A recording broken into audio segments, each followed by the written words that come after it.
Hello everyone, it's been a while, but YouTube has me on this 2-strike house arrest, so I gotta be careful. But for now, I just thought I'd bring the boys and discuss the first full season of Mushoku now that part 2 is finished. We're gonna go over what we like, what we don't, the whole controversy stuff, and what to expect going forward. So, you guys have anything to say before we start?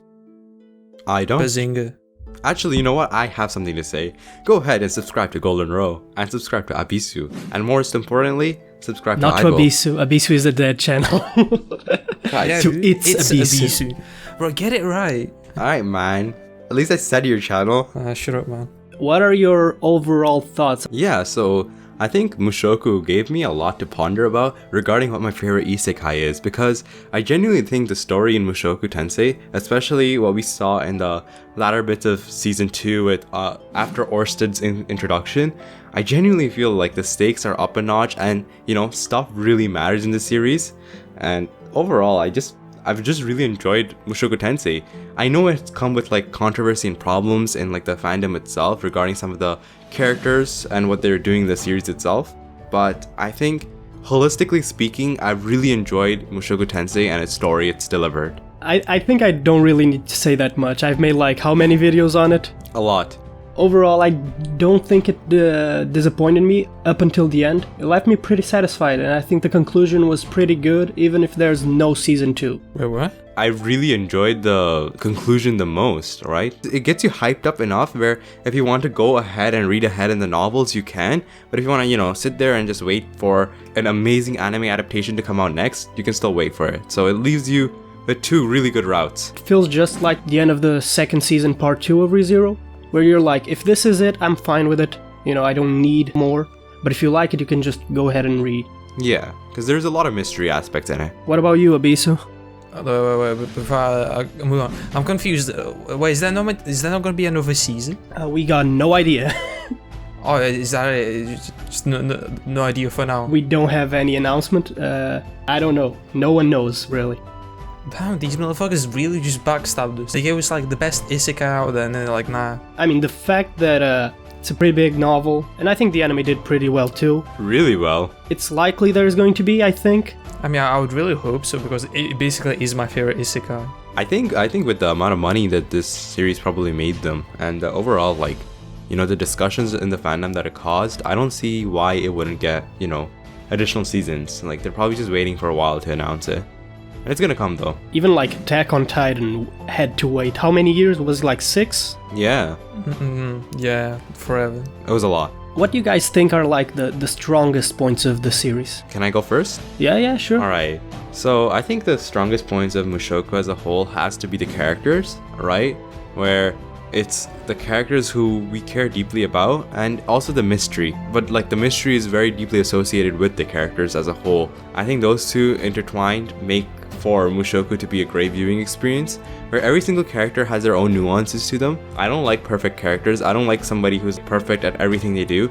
Unless the series itself is intending for it to be that way, like Saiki K or Sakamoto or somebody. Otherwise, I really like it when characters are flawed, and Mushoku provides us with like a lot of flawed, imperfect characters, which I feel are very much entertaining to see, because you know they're gonna mess up at some point in their lives. They're gonna have to improve themselves from their mess up, and that as a whole just made for a fantastic viewing. So I think the strongest point of Mushoku Tensei, without a doubt, is the characters. What about you, Abisu? Yeah, I was going to say it's definitely the characters and like the different scenarios and the issues that they bring with them. With like Rudius and like his shut-in phase and just, you know, being scared of society basically, and how that gets resolved at the end. And that I just sat there watching the last episode, and I was like, damn, like this feels good. This time he didn't waste his life. It probably left you wanting more, because he finally took that step of doing what he failed to do in his last life. Yeah, exactly. He's like, shit, you know, I'm gonna get my shit together. I'm gonna go find Zine. Gonna live a happy life, like, you know what I'm saying? I'm in line with you guys for the most part. I would just say that I think the focus, why I like it, is not just the characters and the world, is more so how they develop over time. Yeah. I really like how it's super slow. I also like really enjoyed how like the first like 4 episodes, not 3 or 4 episodes, were literally him growing up, which we don't really get to see in like the isekai world, right? He started off from a kid and grew up. Because in most isekai, it's they're like summoned to the world as who they are. He died and was reborn. Yeah. From a baby. That really hooked me in, right? That sort of thing was like the initial hook in which the series provided, because you don't normally see that. You know what I think that the first hook was for almost everyone? Just how good the production value for it is. Like, god damn. Damn, that Zenith character design. That's production right there. Dude, that one scene where he summons his first like big water ball and then that's amazing, man. He shatters. Like, you watch that and you're like, okay, these guys are fucking serious about this shit. And that's what, like, episode 2... And the 360-degree pan? Yeah. Just look at, like, the sword fights or something, you know, even for the ones where it's just Ares and Rujir practicing, they are doing so much stuff, it's so fluid, and a lot of anime just do the switching between two poses thing for, like, 10 seconds. Bro, they literally had the animation budget of entire One Piece's Wano arc, and, like, a single scene. It's insane. And going back to the characters, like, the world really feels lived in. Like, look at Roxy. She doesn't even get to appear that much on screen, but she's doing so much, like, off screen. Like, that's what was so nice about the last episode, is like you get to see everyone who's influenced by Rudius, and like you see that, you know, life still moving on. They're doing their own shit. I think that's an important part in world building, right? Where even if you're not focusing on a certain character, they're doing something in the story itself which impacts like the world as a whole, right? So there's no stagnation point for any single character in the series, even if you're not focusing on them. They're not waiting for Rudius to come and do something with them, right? They're not sitting in a city and being like, okay, Rudius will come here in 4 more chapters, so we gotta wait here, do nothing for a while. You know, no, they're just doing their own thing. Yeah, the main character doesn't have to be there for the story to progress, so the world feels alive. The Roxy example is good, where even if we're not focusing on Roxy for a certain while, we know that this character is currently doing something with her, like a group of people around her, and that itself is impacting the story in some way or some aspect. And then one character which has interacted with Rudius has now interacted with Roxy too, as we saw with Kishika? Is that little demon lolly person? Yeah, I'm not sure. I think it's Kishirika or something. Yeah, but like essentially we see like different characters interacting with others, and you see different character dynamics forming as well, and that elevates it. And even like the minor characters get to do those kinds of things, like Nokopara, the horse guy. Yeah, Bojack. I know him. Bojack, exactly. Yeah, he's Bojack. You know, there's him. There's so many like characters that don't really have that big of a part to play, but they aren't just there for the sake of being there. Like Aris's mom. I think her name is Hilda. The whole thing about her not liking Rudius at first because her own kids were taken away from her, that's not just there for filler. It actually shows you how the whole Grey Rat family works and all of that, and it gives more character to a character that otherwise might have felt a bit flat, like, you know, the evil mom or something like that of the rich girl. Yeah, just the bitch mom. The generic tropes are elevated. Like, look at Ares. At first she was just as basic a tsundere as you get. She went from basic tsundere to Rin Tosaka. That's a nice improvement. She went into an actually pretty decent character, and at the end I love the fact that she's trying to better herself, you know?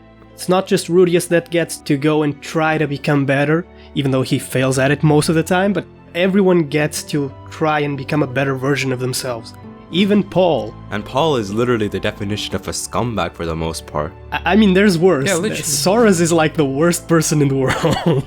Dude, that episode 16, you mentioned Paul, right? That episode 16 will stick with me from Mushoku Tensei, right? That whole like dialogue in the, I think it was a pub or a bar, I think, or a restaurant, you know, between Rudius and Paul, and their whole discussion between what each of them were doing and why both of them were right in their own ways and wrong in their own ways too. And like, it was really Rudius's maturing in that aspect, Paul's realization with his friend, right? That stuff as a whole, it just, oh man, that's the sort of stuff you want to see, because that adds like an element of realism too. Because how many times have we ourselves experienced something like where we think we're right about some aspect and some other person thinks they're right too, but we both have our different perspectives and paradigms on how we're looking at a certain situation, and then somebody comes and advises us. As a whole, like, dynamic between the characters and like how they all trying to improve themselves. It's, you know, empathy, you know, being able to look at how each other was looking at it, not just being, you know, stuck in your own head and not admitting, you know, that maybe the other person has a point. Even if they disagree with you, maybe the other person has a point. There's a reason for why they're doing what they do. This all goes together to that whole character dynamics. This show is filled with so many great character dynamics, like Rujir and Ares have a great one.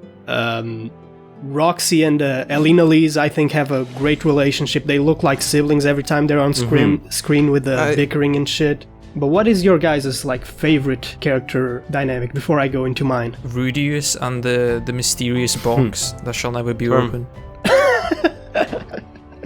For me, it's probably Rudius and Aries. Like, I know it's a very basic thing to say, but it's just... Oh yeah, it's the same one. It's the same one for me, so...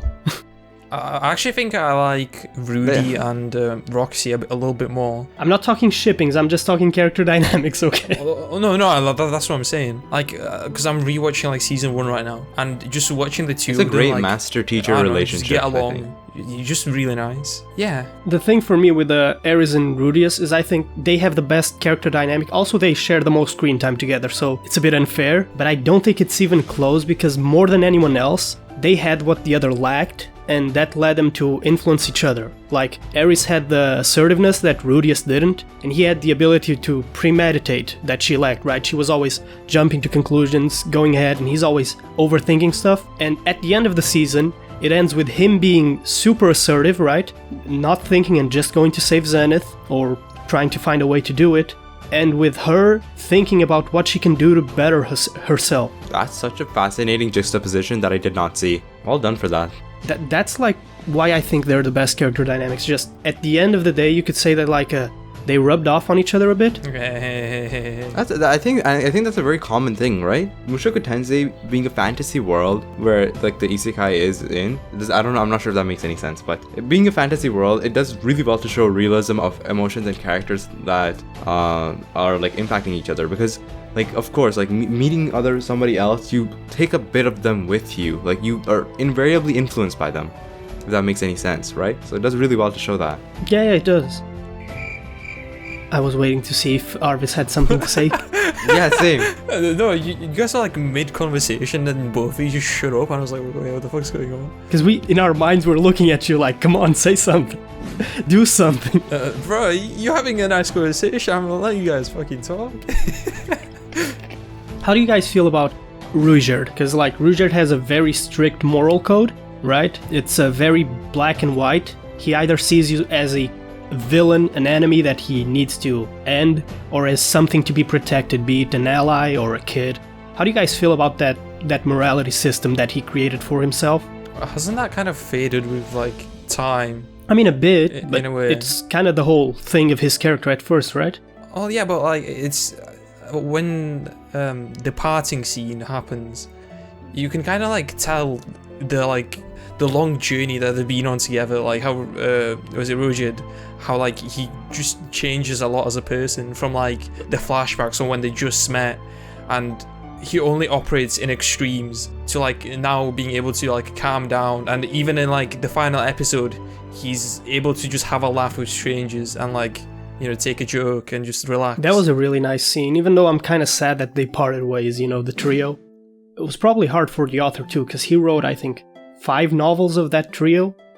I mean, 4 novels of the trio, 5 of Rudius and Aries. So like, it's probably a hard thing as an author to do, to just say, you know what? All these characters that have dynamics that work, people are liking it, I'ma just separate them all. Yeah, but it'll be so sweet when they finally just join back together for like, you know, a few chapters, maybe a few episodes. You know what I liked? I liked when Ruijerd still said that he belongs to the party Dead End. Yeah, I was gonna talk about that.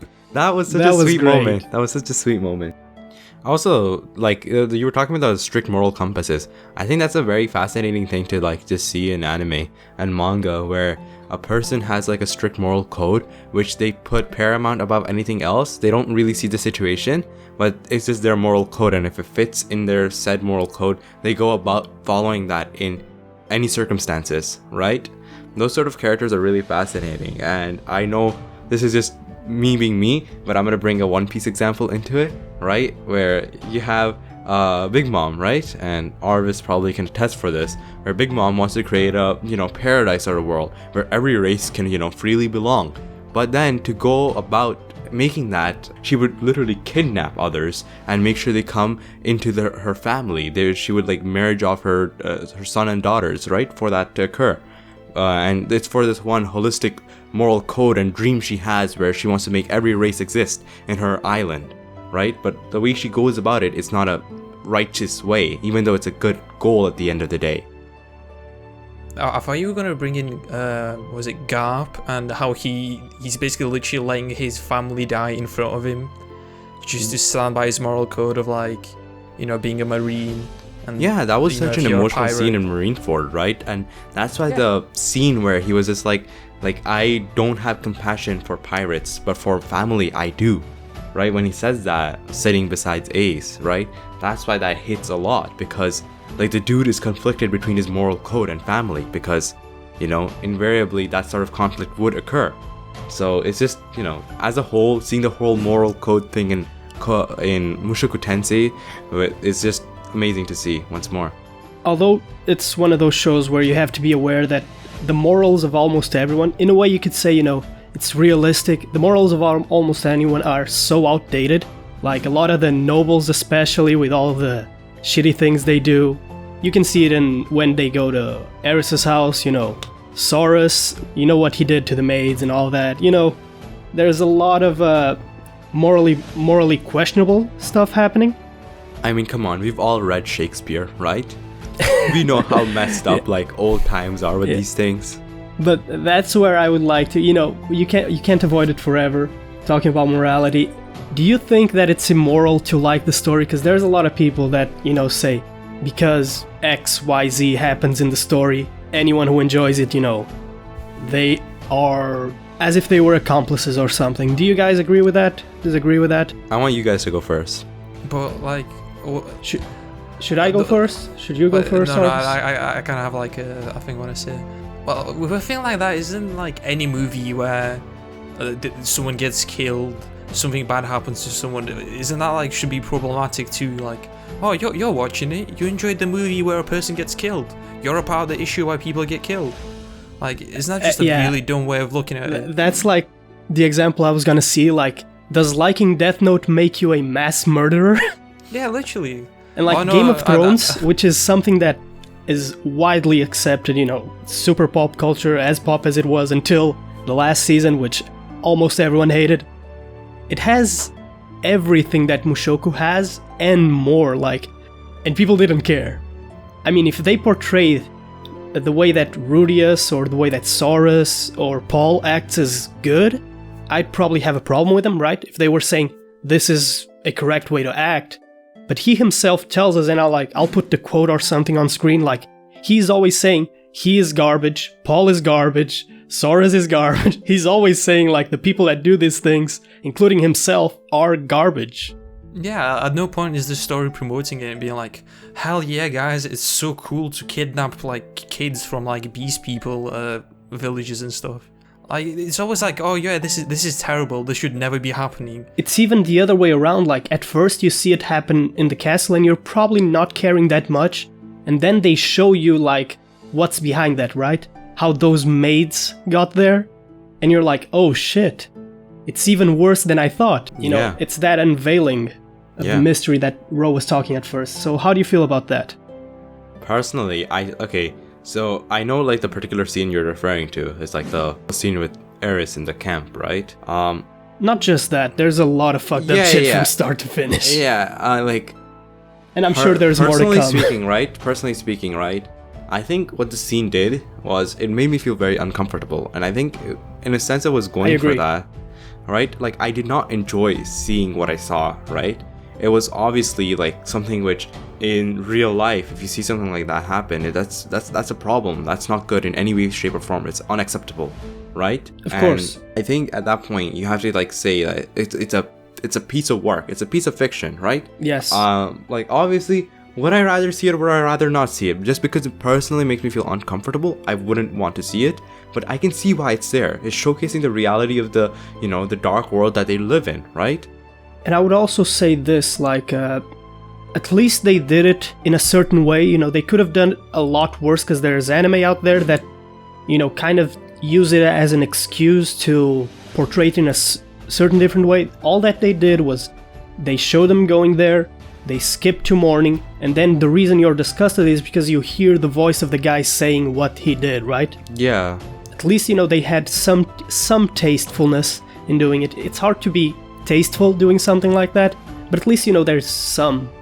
Like, as I said, as I've mentioned before, if it was between me seeing it and not seeing it personally, I wouldn't see it. But is it working for the story where it shows the dark sort of world they live in and like the morals of the people during that time? Yes, it does do that. And as you rightly mentioned before, like me liking Death Note or something does not make me a murderer, right? Or me playing Call of Duty does not mean I like shooting things, right? No, I am Canadian. We have gun laws. Exactly. Whoa, hold on. Do you speak for yourself? What I do you play say? Call of Duty and I like shooting a lot of things. You like shooting basketball. It's not the same, okay? Yeah. But anyways, like the point being, right? Without taking any humor in the situation, but like it's something which like the story's trying to portray, and I don't think it's promoting it in any way. It's not saying that you should do this, right? It's not glorifying this. Rather, it's portraying it in a despicable way. It's like, this is bad, which I appreciate in a story like they're doing it. We've all seen Bakuman. We've all seen like the whole like plagiarism arc, right, in season 3. It's the same sort of thing, where like the story is showing that plagiarism is bad. And then we also saw the whole PCP thing, where people tried to emulate what PCP did in Bakuman. Exactly, and Yeah, that's, exactly. I don't think that's the intent of the author, of course. That he doesn't want people to emulate it. Although, this is the thing, I think that at a certain point it becomes kind of silly, because people try to apply real-world logic to something like reincarnation. We can't really do that. Yeah, you have to it's not something that differentiate. happens. At least I don't think so. Has any of you been reincarnated or something? a few times. But like it's also so hard to take modern day concepts into a medieval world. Like there's such not polar opposites, but like there has been so much development in like that span of time that it's so hard to like just impose your own like ideals and rules on the way things were before. The way things were before, it is wrong. Like, we've come to realize that, but it's like they're like hundreds of years behind in like societal development. So like you can't just come in and be like, oh yeah, this is so wrong. Like, we know this is wrong.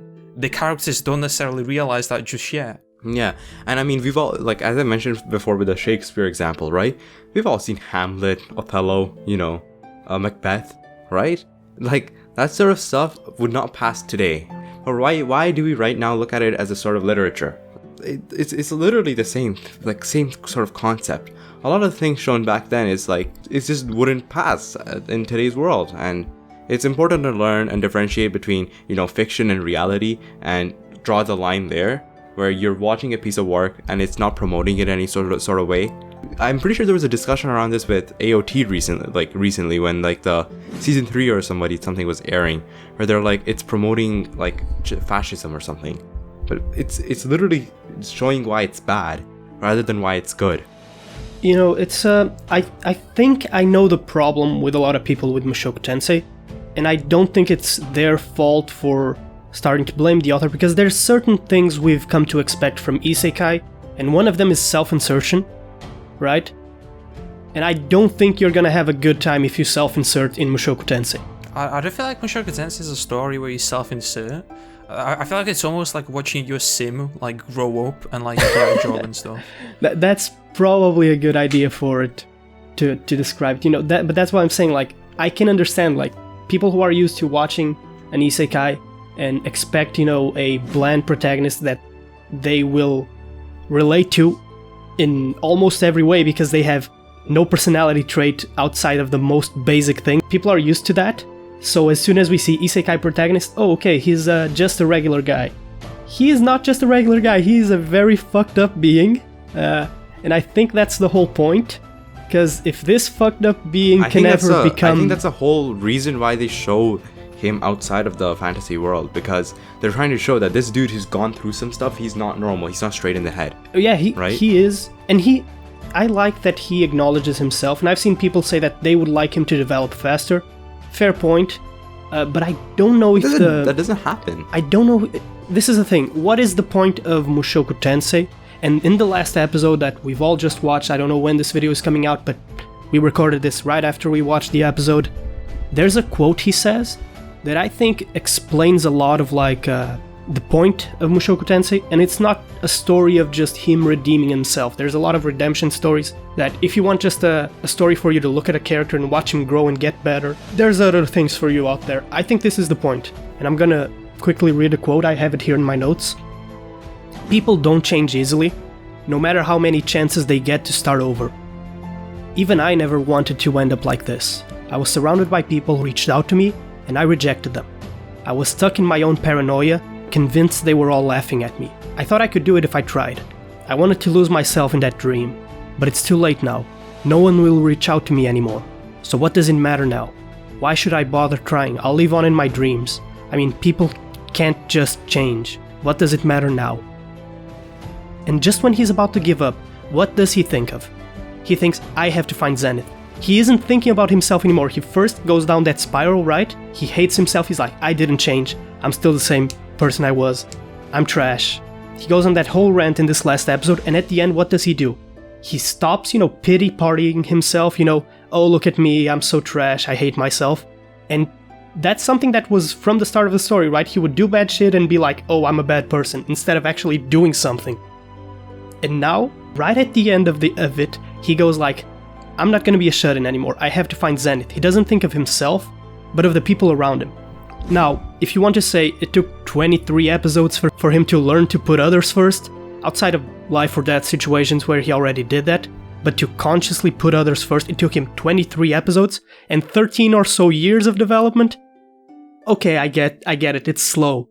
But I think that's exactly what the show is going for, slow and steady character progression, so sorry for the rant, Isn't that said in the quote itself, where it's many times people try to reach and then I didn't, right? It was a constant cycle of self-pity. He's in that self-pity corner and just going down and down, and then he just remembers the fact that Zenith did so much good for him, and he gets himself out of the picture. It's not about him. He's doing this to save her. And I think that's a difference, because a lot of times until now we've seen him say, like, in his mind, I'm gonna save this person and then they're gonna start liking me more or whatever, That was always his approach. It was me, me, me. He was selfish. Even if he was doing good things, he always had those plans in his head or something. And finally, after, to be fair, a long time, he's being altruistic. He wants to save Zenith for Zenith, not because he wants to go there and be praised and for people to love him this time around. He's just doing it because he wants to save her. And I think that's the whole point of the show. It's slow, super slow. He's a very detestable protagonist in a lot of scenes. I get it, but I think that the fact he's as bad as he is what makes it so that in these small moments of light, it shines so much brighter. Sorry for the rant, guys. I went ham on it. But that's like the whole point of it for me, I think, of Mushoku. What do you guys think? Well, I feel like I clapped for you. That was very well put. Well, I feel like, how he was stuck being a shut-in for probably, 20 years? Oh, not 20 years, but maybe like 10, 15. He's so stuck in being, the same and, in his same old ways, where it would take a long time to, actually change and take initiative. Change takes time. Takes time. I get what you're going for. I think you're saying, he ran away from growing up, right? He just shut himself in his home playing video games. Yeah, he basically just froze his life at that one point, oh yeah, okay, I'm depressed, I'm gonna stay in. And then, his life never moved on past that. And now that his life finally, resumed once he was reborn, I think, what the fuck am I trying to say? I get what you're saying, after being reborn, he says he wants to do things different, and he ended up realizing he was still doing the same thing, running away from responsibility. And finally, he does it. He's like, I'm gonna save Zenith. There's no buts, ifs, or becauses there. He's just gonna do it. Yeah, that extra life of experience has finally pushed him over the edge to finally be able to take initiative and do something. I love the way the season ended with the whole thing of him being abandoned. He thinks he was abandoned, right? Because they got tired of him or something. when they actually left him for their own reasons. But it's such a great ending. It's amazing. It's amazing. I really enjoyed it. And I mean, you want to start talking about the ending? No? Yeah, like the closure. The season ended, I'd say, as good as you could expect, with him choosing not to be a shut-in. It's like the main choice that he failed in his last life. Like the main thing that went wrong in his last life is what he did right this time. So I think that now is when he's gonna start becoming a better person. You know what it reminded me of? What? It reminded me of, I know this is a very wild comparison to make, right? It's not One Piece this time though. It's going to be Baby Steps. I'm going to talk about Baby Steps, a sports series. Yeah, so in Baby Steps, right, Maruo, the main character of the series, it's about a tennis, right? So he wants to go professional in tennis, right? So he himself takes a very realistic and intentional step to change how he goes about his training and how he goes about his work ethic. And at some point in the manga, he does that. Taking that intentional step to change yourself is what drives forward progression in your own growth as a human being, right? And we see that, sort of, people say that there's a few turning points in Mushoku Tensei. I would say this, it's in its own itself, like him taking an intentional step, not for himself and his selfish needs, but for somebody else, is a turning point in his growth as a character. Oh yeah, a massive one. And I think the whole reason it was necessary for him to be a bad person in a lot of ways is that if this guy can turn it around, it's not too late for you, right? Because very likely, almost anyone who hates something about themselves and is watching this, very likely you're better off than he was at the start. True. So if he can do it, you can do it. Anyways, though, I think, what would you guys like to cap it all off? How would you guys rate Mushoku Tensei as a whole out of 10? I think there's something that we forgot to say. How do you guys feel about the post-credits scene or whatever you want to call it? Oh yeah, that happened. I honestly, because I recognize from the ears who it was, right? But like the hair seems different, so I'm kind of very, curious about that. And I assume we're gonna get an arc surrounding that said person, in case people don't know who they are. Yeah, I can't talk much on this because I've read the novel, and in the novel they explained it a lot sooner who that person is. But from the way you said it, I can probably say that your assumption of who it is probably correct. Yep, I'm very excited. It's hard to miss who it is if the features that like the person has and like who Rudius has been in contact with throughout his life. I feel like it's a little bit hard to like misjudge as who he would be. Like for sure. You have to be a little bit on the low IQ end to get it yeah, wrong. But I don't want anyone to think we're spoiling it. I think it's pretty obvious as well from the anime, but yeah. But now back to what Ro just said. How would you guys rate it like as a whole? 9 out of 10. It's really damn good. It's really, really damn good. I agree. I think it's a 9 out of 10. It's like here I go on my elitist shit, like I rank shit low. It's like my 6th highest ranked show ever. Tied with a bunch of other stuff like ReZero. Because I can't pick like my favorite between this or ReZero. Same. I mean, for me, this has been like a 10 throughout like the first season to now, and I don't rank that low. You don't really watch that much good stuff, right? So it's understandable. Hey, don't say that. He watches Bakuman. He watches Osama ranking. He watches good stuff. Okay. I'm sorry. I'm the CEO of this company. I take that back. I take that back. It's just cheeky slander. Cheeky slander. Do you want to wrap it up? Yeah. Who's best girl? If the answer is not Zenith, I'm disappointed in you. Zenith all the way. You're gonna say Roxy, I know probably. Yeah, Roxy. She's also great. No, he really went for the pedo bait. Oh my word. And this one really fell for it. Alright, boys. Anyways. I think that's it. Thanks for having me. It was great having you guys. Go check out both their channels. Merci pour votre regardé. Rendez-vous au Golden Show après quelques minutes. Et au revoir, tout le monde. It was great being here. It was great talking to you guys, so... Smell you later, alligator.